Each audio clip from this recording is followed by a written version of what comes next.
Artikel berikut oleh Jeffrey Sachs diterbitkan di Common Dreams.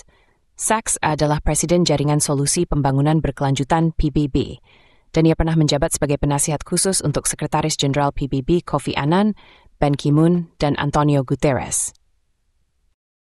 Campur tangan Amerika atas permintaan Israel, sayap kanan Netanyahu telah meninggalkan Timur Tengah dalam kehancuran, dengan lebih dari 1 juta orang tewas dan perang terbuka berkecamuk di Libya, Sudan, Somalia, Lebanon, Suriah, dan Palestina, serta Iran diambang memiliki persenjataan nuklir. Nilmar imeti seteistus, Jerwal Zrawi, untuk merusak, membantai, merampas, menggerosu, metiputnya kekaisaran. Nimtaner mesang terbuat kerber, perdamaian. Di zaman kita, Israel tiang dan berenda menggurun, Rexing bed. Ceritanya sederhana. Dalam pelanggaran mencolok terhadap hukum internasional, Perdana Menteri Israel Benjamin Netanyahu dan para menterinya mengklaim hak untuk memerintah lebih dari 7 juta orang Arab Palestina. Ketika pendudukan Israel atas tanah Palestina memicu perlawanan militan, Israel menyebut perlawanan tersebut sebagai terorisme dan meminta AS untuk menggulingkan pemerintah Timur Tengah yang mendukung teroris tersebut. AS di bawah pengaruh lobi Israel berperang atas nama Israel. Jatuhnya Suriah minggu ini adalah puncak dari kampanye Israel AS melawan Suriah yang dimulai sejak 1996 dengan kedatangan Netanyahu sebagai Perdana Menteri. Perang Israel AS terhadap Suriah meningkat pada 2011 dan 2012 ketika Barack Obama secara diam-diam menugaskan CIA untuk menggulingkan pemerintah Suriah dalam operasi Timber Sycamore. Upaya tersebut akhirnya berhasil minggu ini. Setidaknya lebih dari 300 Ukraine dalam perang Suriah sejak 2012. Kejatuhan Suriah terjadi dengan cepat karena lebih dari 1 dekade sanksi ekonomi yang menghancurkan, beban perang, penyitaan minyak Suriah oleh AS, prioritas Rusia terkait konflik di Ukraina, dan yang paling segera serangan Israel terhadap Hezbollah yang merupakan penopang militer utama bagi pemerintah Suriah. Tidak diragukan lagi, Assad sering salah langkah dan menghadapi ketidakpuasan internal yang parah. The Terry regimes purgative runtit furry the stratsteri anin Israel. Sebelum kampanye AS Israel untuk menggulingkan Assad dimulai secara serius pada tahun 2011, Suriah adalah negara berpengah yang berfungsi dan berkembang. Pada Januari 2009, Dewan Eksekutif IMF mengatakan hal ini. Direktur Eksekutif menyambut baik kinerja makroekonomi Suriah yang kuat dalam beberapa tahun terakhir, yang tercermin dalam pertumbuhan PDB non-migas yang cepat, tingkat cadangan devisa yang nyaman, dan utang pemerintah yang rendah dan menurun. Kinerja ini mencerminkan permintaan regional yang kuat dan upaya reformasi pihak berwenang untuk beralih ke ekonomi yang lebih berbasis pasar. Sejak 2011, perang terus-menerus Israel AS terhadap Suriah terhadap pengeboman, jihad, sanksi Thea, penyemin ladang Suriah oleh AS dan lainnya telah menjerumuskan rakyat Suriah ke dalam penderitaan. Dalam 2 hari segera setelah runtuhnya pemerintahan, Israel melakukan sekitar 410 serangan di seluruh Suriah dan sepenuhnya menghancurkan armada Suriah di Latakia. Mengejar agenda ekspansionisnya, Perdana Menteri Netanyahu secara ilegal mengklaim kendali atas zona penyangga demilitarisasi di dataran tinggi Golan dan menyatakan bahwa dataran tinggi Golan akan menjadi bagian dari negara Israel untuk selamanya.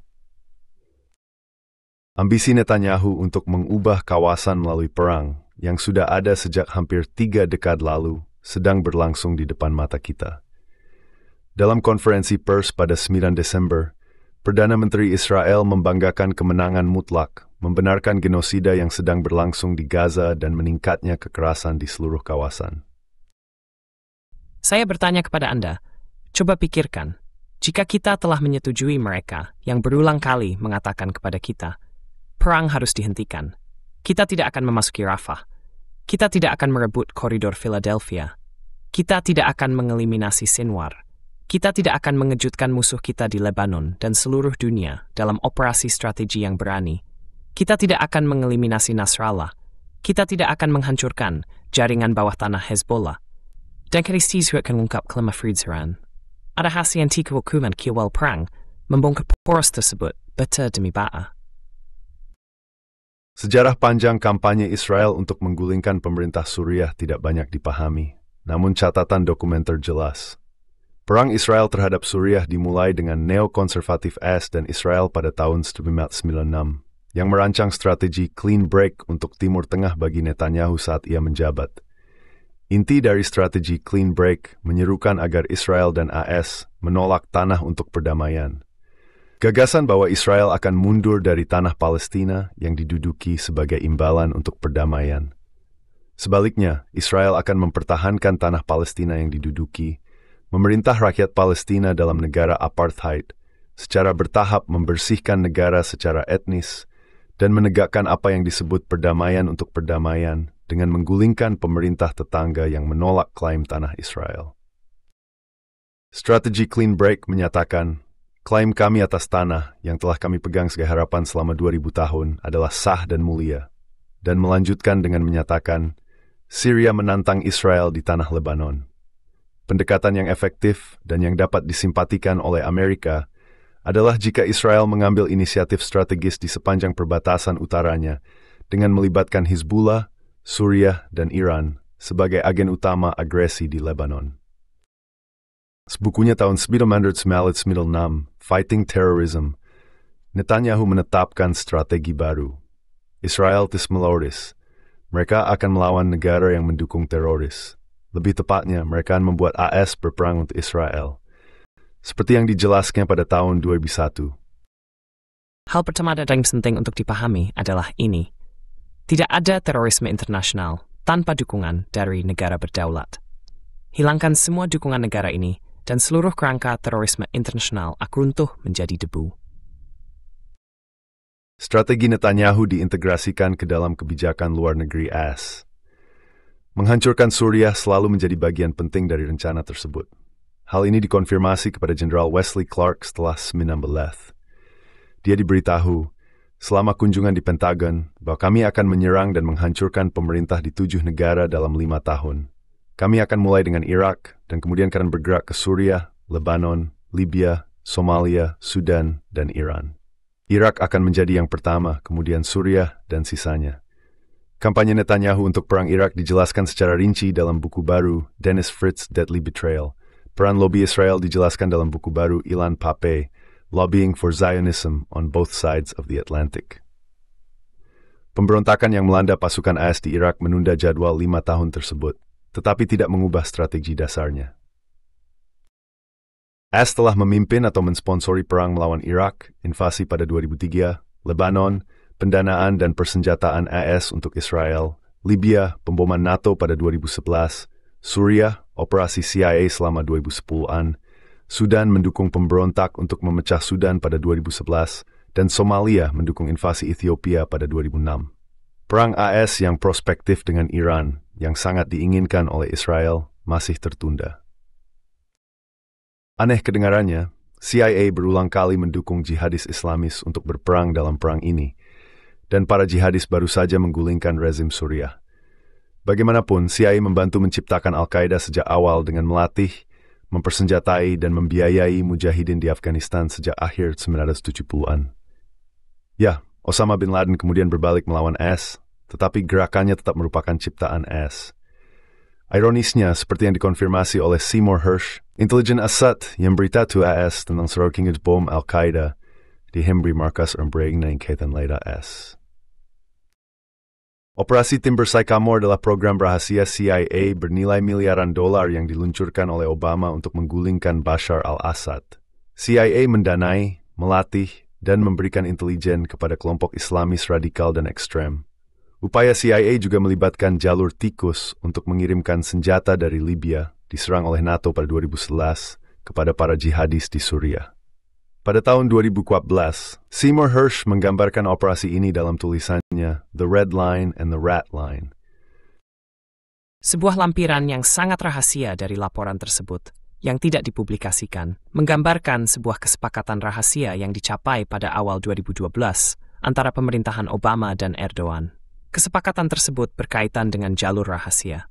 Berdasarkan ketentuan kesepakatan, pendanaan berasal dari Turki, serta Arab Saudi dan Qatar. CIA dengan dukungan MIA bertanggung jawab untuk mengirimkan senjata dari gudang senjata Gaddafi ke Suriah. Segera setelah peluncuran Timber Sycamore pada Maret 2013, dalam konferensi bersama oleh Presiden Obama dan Perdana Menteri Netanyahu di Gedung Putih, Obama mengatakan, terkait dengan Suriah, Amerika Serikat terus bekerja dengan sekutu dan teman serta oposisi Suriah untuk mempercepat akhir dari pemerintahan Assad.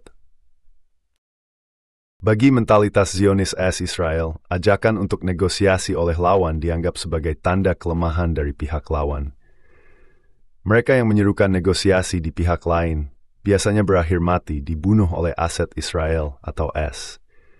Kita telah melihat ini terjadi baru-baru ini di Lebanon.